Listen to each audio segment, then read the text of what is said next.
దేశీయ పానీయాల గురించి మీకు కూడా తెలిసే ఉంటుంది. మీరు ఉత్తర భారతదేశానికి వెళ్తే చాలా చోట్ల మీకు ఆమ్ పన్నా దొరుకుతుంది.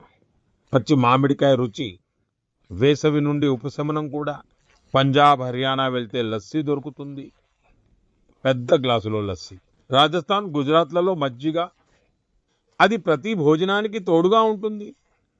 ఇక బీహార్, జార్ఖండ్, తూర్పు ఉత్తరప్రదేశ్లో సత్తు షర్బత్, దాని గురించి చెప్పేదేముంది, కడుపు నింపుతుంది, బలాన్నిస్తుంది. కొంకణ్, గోవాలలో కోకం షర్బత్, సోల్ కఢీ. దక్షిణ భారతదేశంలో పానకం, నీర్మోర్, సంభారం. ఒడిశాలో బేల్పన. అవి కేవలం పానీయాలు కావు, భారతదేశంలోని వేర్వేరు ప్రాంతాల సంప్రదాయంలో భాగం. ఇందులో ఒక భారతం శ్రేష్ఠ భారతం అనే భావన కూడా కనిపిస్తుంది.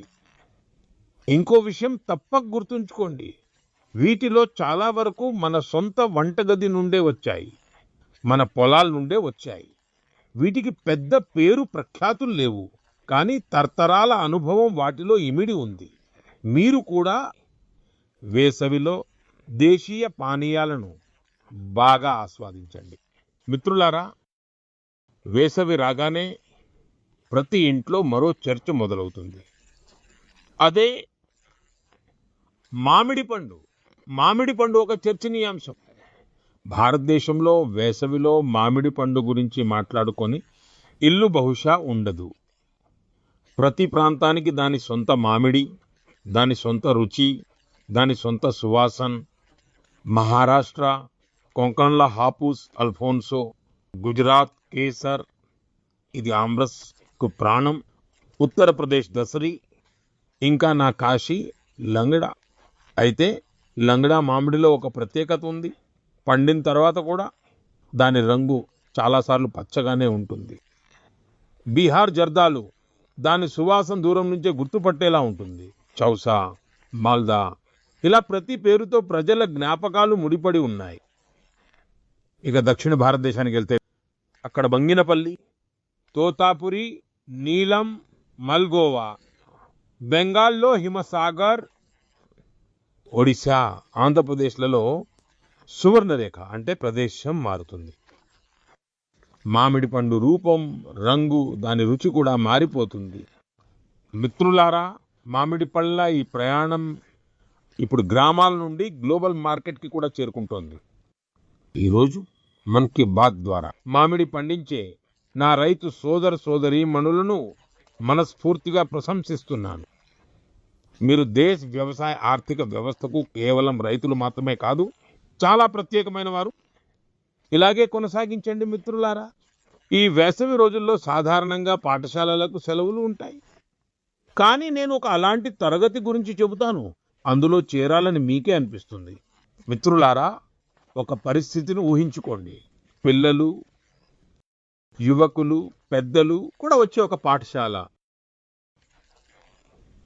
అక్కడ ఎలాంటి రుసుము ఉండదు, పెద్ద భవనం ఉండదు, తరగతి గదులు కూడా ఉండవు. ఇంకా అత్యంత ఆసక్తికరమైన విషయం ఏంటంటే అక్కడ తరగతి నదిలో జరుగుతుంది. మిత్రులారా, ఇది ఏ కథ కాదు, ఇది ఒక నిజమైన ప్రయత్నం. కేరళలోని ఆలువాలో సాజీ వల్షేరిల్ గారు ఇలాంటి ఒక ఈత శిక్షణా కేంద్రాన్ని నడుపుతున్నారు. ఇప్పటి వరకు 15,000 మందికి పైగా ఇక్కడ ఈత నేర్చుకున్నారు.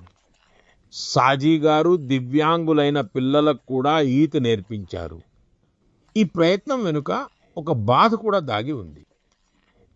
కొన్ని సంవత్సరాల క్రితం ఒక పడవ ప్రమాదంలో చాలా మంది విద్యార్థులు మరణించారు. ఆ సంఘటన సాజీ గారిని లోపల కుదిపేసింది.